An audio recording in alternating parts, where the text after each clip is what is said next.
In this Diamond Casino Beginner's Guide, I will teach you everything you need to make $1 million as a solo player every single time in under an hour. The Diamond Casino Heist is one of the most entertaining pieces of content in all of GTA Online, and if done correctly, it is actually easier than Cayo Perico and pays you out more money. Now, I know what you're thinking here. Doesn't the Diamond Casino Heist require a team? You're correct, but you could still do every single setup mission for the Diamond Casino Heist absolutely solo. Then in the finale, you need just one more person who could very well be a random in a public lobby, but it doesn't really matter because I'm going to give you the easiest path possible to minimize the chances of something going wrong. And there's nothing easier than the Big Con approach with the group sex disguise. With this guide, I guarantee that you could simply walk in and walk out of the casino without firing a single shot and a full loot bag in your hands. I'll also show you how to complete the Elite Challenge for an extra $100,000, and once you do this heist for the first time, you'll unlock hard mode, which unlike Cayo can be selected at any time to get a bonus 10% payout on all of your loot. But first, you need an arcade business to even begin the Diamond Casino Heist, and one of the best locations is Videogeddon in La Mesa. It costs just $1.8 million, and you'll find that it's right next to the Diamond Casino, which is where you'll be driving with your armored van in the finale, and it's obviously super convenient to have your arcade right next to your target, as that will give you more leeway with your Elite Challenge time limit. And you don't have to buy any upgrades for your arcade either, but what you should get is the personal quarters for $150,000. This is found in the extras section while you're purchasing or renovating your arcade, and it will let you teleport there simply by joining a new invite-only lobby. When you visit your arcade for the first time, you'll be greeted by a few familiar characters from story mode. Michael's son, Jimmy, is trying to get a job as an esports streamer, but the clerk hands him a broom instead and tells him to start sweeping. Then we have Lester Crest, everyone's favorite creepy uncle, and he's also here, and he shows you around the basement section, which is where all the magic happens. Once you do a quick setup mission for your arcade, which involves stealing some equipment, you'll be able to access the planning screen for the Diamond Casino Heist. And once you're at the planning screen, select the scope out mission, which will take you to the Diamond Casino for some preliminary intel gathering. And here's where things get tricky, because unless you scope out the exact tunnel entry point underneath the casino, you won't be able to use the group sex approach with Big Con, which is what we're going for here. You'll also need to scope out a few other locations to unlock every possible approach, and it all starts with 3 basic requirements: a photo of a security guard, a photo of a camera, and a photo of a security keypad. You'll find all of these immediately after entering through the casino's front door, and then what you need to do is visit the roof terrace, where you'll watch this cutscene with a rapper called Young Ancestor. Once the cutscene ends, Lester will inform you that he can be our gateway into the casino, and this is true because you'll also unlock the Young Ancestor disguise for the Big Con approach. We won't be using it this time, but it's always an option for future runs of yours. And our work here isn't done, because we also need to take photos of every security door on the rooftop. So we walk around the place, go across the swimming pool here, snap a photo of each security door, then climb up the stairs and take a couple more photos near the air conditioning units as well as helipad. Once you're done, jump down with your parachute and take photos of all the rear entrances. You've probably used these before if you've done the salvage yard heists, but there is a maintenance door as well as staff lobby door in the rear of the casino building, and you'll want to send photos of both to Lester. Finally, take this path to find the underground tunnel entrance, which is what we're going to be using for our group sex approach. At this point, you're free to leave the area, but since this is your first time, you should also visit the nearby storm drain and take a photo of this steel gate right here, as it's the best entry point for the aggressive approach. With the casino scoped out, it's time to do the vault contents mission so we can find out what's actually inside of the vault. The game will ask you to go to the observatory where you follow a security guard and hack his phone. Alternatively, to save some time here, you can also blow up the guard with your oppressor, steal his phone, and then make your way back to the casino. Once there, you'll see a bar on the bottom right of your screen which shows signal strength. Just walk around a bit to find out which spot has the highest signal strength, and you'll be able to hack into the camera network of the casino. Search for the vault camera, and this is where you'll find your loot. And there are 3 different types of loot that you can get: gold, paintings, and cash, in order of most rare to least rare. Gold pays the most, followed by paintings, which take the least amount of time to steal, and finally at the bottom we've got cash, which is kind of like Cinsamito tequila from Cayo Perico. It's cheap, plentiful, and ultimately undesirable, but since it's your first time, you're guaranteed to get cash only. In subsequent attempts, what you can do if you get cash is, while you're still inside the casino right after hacking the cameras, just give Lester a call and tell him to cancel the heist. Then, with your spawn location set to the arcade, find a new session and return to the planning board. This should allow you to pay the $25,000 setup fee and spawn a different type of loot.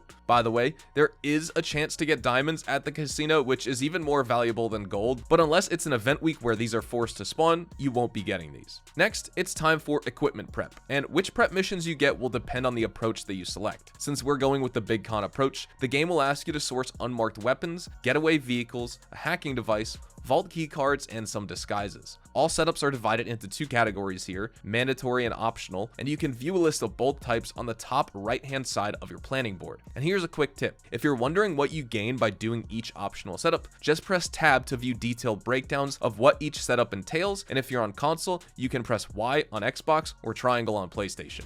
But before you proceed to do all of the setups here, you'll be asked to hire 3 NPCs. You need a driver, a gunman, and a hacker. These guys won't actually be with you during the mission, but they will source equipment for you. The driver will help you source and modify your getaway car. The gunman will help you source weapon packages, and the hacker will decide how much time you get to spend inside of the vault. Just go with the cheapest driver and gunman, aka Carl Obalaji as well as Kareem Denz, and they'll both take the smallest cut possible. But you definitely want to select Paige Harris as your hacker so you can get the most time possible inside of the vault before it begins filling up with poison gas. She won't be available unless you own a terabyte, so if you can't select her, take the next best option. Now with your crew selected, you can do the equipment prep.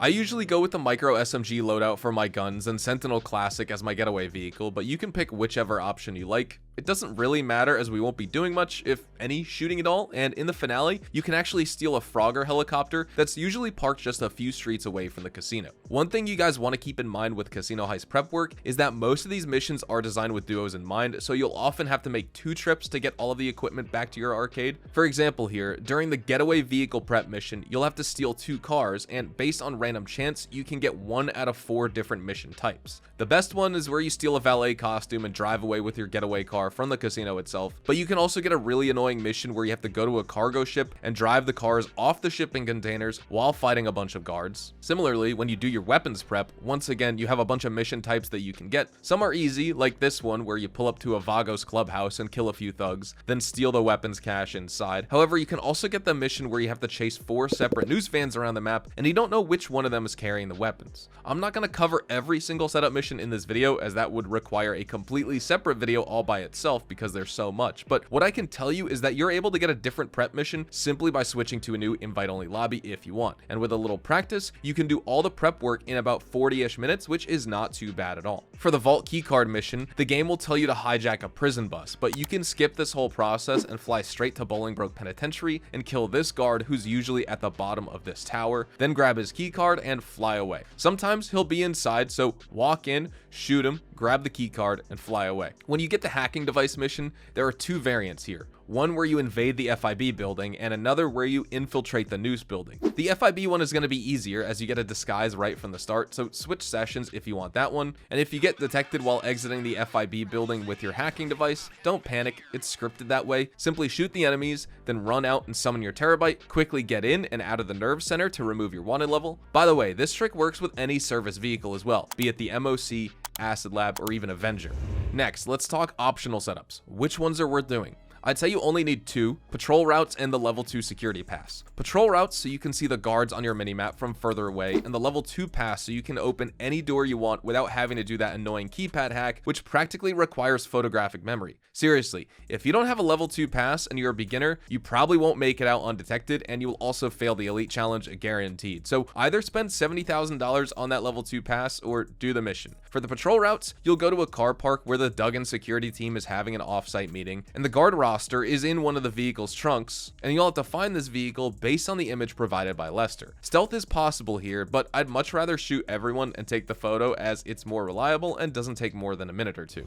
Now it's time for the finale, and for this, all you have to do is drive your Group Sex van into the underground level and keep your weapons holstered. I told you Big Con is the easiest approach possible, and that's because you can literally walk through the CCTVs and guards, and they won't do a thing because they think you're just a regular old Group Sex personnel bringing in new stuff to be stored in the vault. You can take the elevator down to the vault or walk down the stairs, which is slightly faster. It's completely up to you and your choice. To get through the man trap, you and your teammate have to swipe your cards at the exact same time, and while this can be a little bit tricky with randos, just watch the other guy's animation, and when he starts to move his hand, you do the same. Once inside the vault, pick a side and start the fingerprint hack. This one is a lot harder than the hack in Kaio, but you can use a simple cheat sheet to get you through the ordeal. And how quickly you as a player can complete this hack is directly tied to how much loot you can accumulate, whether or not you get detected. Remember, we're using noose outfits, which won't spawn in the locker room if you get detected, so it's imperative that you exit the vault with time to spare. Because if that timer runs out with you still inside, you'll be hit with nerve gas, and you'll also alert the security team, who are going to absolutely slaughter you because you're armed with wimpy little SMGs. The way I like to do my hack is I start with the bottom section, which is easy to locate, and then I transition to the middle portion, then I look left and right to see if I can find matching segments. You get 8 fingerprint scans and only 4 of them are correct. If you can't do a hack in 30 seconds or less, you probably won't be able to pull off a 2-man heist, as you'll miss out on a ton of loot, especially if it's cash, which takes a long time to gather. With the loot collected, make your way out and through this staircase here. You'll have to knock out just one guard, and remember, always use melee, never shoot. You can't headshot these guys as they're wearing heavy helmets and shooting will alert everyone. Once you get to the locker room, change into your exit disguise, whether it's the noose outfit or a firefighter disguise, then walk out through the staff exit. You should have this pre-selected on your planning screen. The staff exit is easy and you can just hug this wall and get to your cars. Once there, drive along this road here until you reach this building, then climb up and get inside the Frogger. Alternatively, you can also use the nearby sewers to lose your wanted level, and if you selected high level buyers, you'll get the maximum payout possible, but they'll also be farther away, so just take that into consideration for your playthrough. For your elite challenge to succeed, you need to fulfill 4 conditions here. Complete the heist in under 15 minutes, don't fail any hacks, don't get detected, and don't lose a single life. Having the La Mesa location helps a lot with completion time, and taking the Frogger will get you to the buyer faster, even if they're all the way up north in Blaine County. And guys, that is absolutely it for my Diamond Casino Heist Beginner's Guide. I know I skipped over some of the specifics for the setups and didn't cover every single approach possible, but this is more of a general overview to give you all the basics that you need to complete the heist as easy as possible as a beginner player. That's why I decided to focus on the Big Con approach with the Group Sex entry, as it's by far the easiest and most reliable way to do the Diamond Casino. But let me know if you'd like me to do a detailed stealth guide for the finale, or a breakdown of the pros and cons with each approach. I can absolutely do more videos because this heist is just that complex. Thank you guys so much for watching today's video. Drop a like if you guys enjoyed, subscribe to the channel if you guys are new. Feel free to check me out over on Twitch, Twitter, and Instagram, specifically twitch.tv/hazardoushdtv, and I will see you guys in the next GTA 5 online video. Adios, amigos.